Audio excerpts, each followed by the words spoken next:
تو یہ ان کے گلے میں پڑے گا. یہ یاد رکھیں کہ یہ اپنی طرف سے فنکاریاں تو بہت لگاتے ہیں اور یہ سیاسی شہید ہونا چاہتے ہیں، اور ایک طرف یہ بھی کرنا چاہتے ہیں کہ یہ کسی نہ کسی طریقے سے معاملات جو ہے نا یہ ان کے حق میں آ جائیں، لیکن یہ ہوگا نہیں.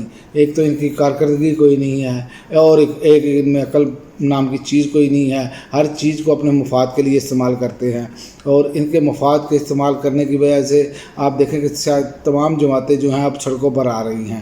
JUI کا بھی جو ہے بڑا اعلان، JUI بھی میدان میں آ گئی ہے. JUI کا جمعہ کو اسرائیلی جارحیت کے خلاف ملک بھر میں مظاہروں کا اعلان. اور یہ اسماعیل ہانیہ اسرائیل کے خلاف آپ دیکھیں کہ پاکستان میں احتجاج پر پابندی تھی، جھنڈا نہیں اٹھانے دیا جا رہا تھا، اور اب دیکھ لیں آپ کے سامنے معاملات ہیں. اس سے پہلے سینیٹر جو مشتاق ہیں انہوں نے جو کیا اپنا دھرنا دیا ہوا تھا فلسطینیوں کے حق میں، تو ان پر گاڑی چڑھا دی گئی تھی، تو اور 2 لوگ جو ہیں ان پر کچلے گئے.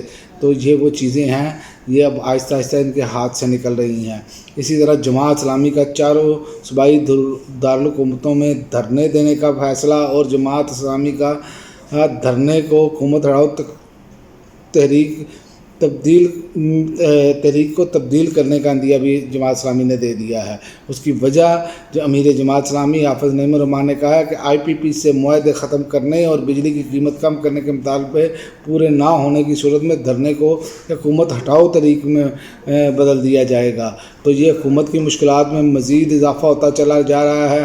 اور دوسری جانب آپ دیکھیں ان کی بیڈ گورننس یہ ہے کہ لاہور میں بارش ریکارڈ ٹوٹ گیا، لیکن یہاں پر جو دکھایا جا رہا تھا ویڈیوز موجود ہیں، مریم صاحبہ کی بھی، وزیر اعلیٰ پنجاب جو ہیں ان کی بھی ویڈیوز موجود ہیں کہ پانی کہاں پہ کھڑا ہے، فوری طور پر نکالو.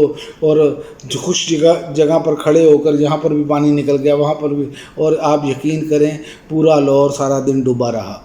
تو یہ ان کی حالت تھی. لاہور میں موسلا دھار بارش سے بجلی کا نظام شدید ترین متاثر ہوا.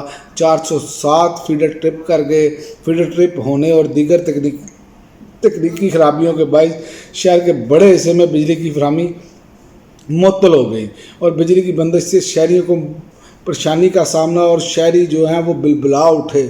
غم و غصہ، نہ بجلی نہ ہونے کی وجہ سے پانی موجود نہیں، لوگ پریشان، برے حال.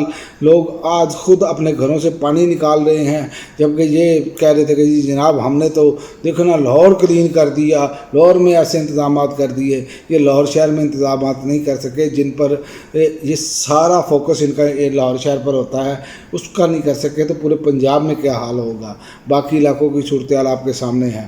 تو اسی طرح جو ہے تہران کے پر بات کریں کہ اسماعیل ہانیہ کی نماز جنازہ ادا کر دی گئی، ہزاروں افراد کی شرکت. جنازے کے شرکاء نے فلسطین کے جھنڈے بھی اٹھائے ہوئے تھے. اسماعیل ہانیہ کو جمعے کو قطر کے دارالحکومت دوحہ میں سپرد خاک کیا جائے گا. یہ ہے. اور نیو یارک ٹائمز نے ایک دعویٰ کیا ہے کہ ان کا کہنا ہے کہ اسماعیل ہانیہ کو قتل کرنے کے لیے جس دھماکہ خیز مواد کا استعمال کیا گیا وہ 2 ماہ پہلے ہی اس بلڈنگ میں پلانٹ کیا جا چکا تھا، اور اس بم کو ریموٹ کنٹرول سے ڈیٹونیٹ کیا گیا تھا. تو یہ کچھ کہہ رہے ہیں میزائل، اور نیو یارک ٹائمز کا یہ دعویٰ ہے.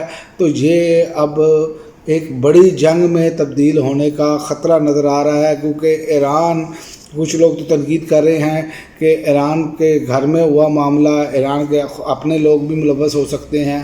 کیسے اطلاع پہنچی، کیسے ان کو اطلاع تھی، سارا کچھ. لیکن اور یہ بھی کہا جا رہا ہے کہ ان کی ذمہ داری تھی ان کی حفاظت کرنا، لیکن نہیں ہو پائی. لیکن زندگی موت کا تو ایک وقت مقرر ہے اللہ کے ہاں.